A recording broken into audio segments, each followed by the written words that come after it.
Hello everyone and welcome back to another tutorial from Finance for Beginners. In this video, I'm going to show you how you can invite friends and get rewarded on the Swagbucks application. So let's get started right away.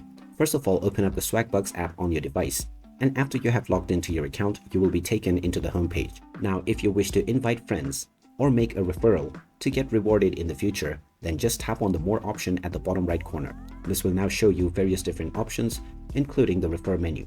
Just tap on this and then you will be given your referral link. You can either tap on the copy button to copy your referral link, or you can also tap on the share via email, text and more option. When you tap on this button, this will then allow you to use various different applications to share your referral link right away. And now, whoever clicks on this link will be able to download the Swagbucks application.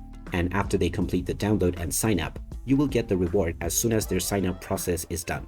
Now, using the same link, you can invite as many people as you wish in order to increase your amount of reward. So there you have it. That is how easy it is to invite friends and get rewarded on the Swagbucks application.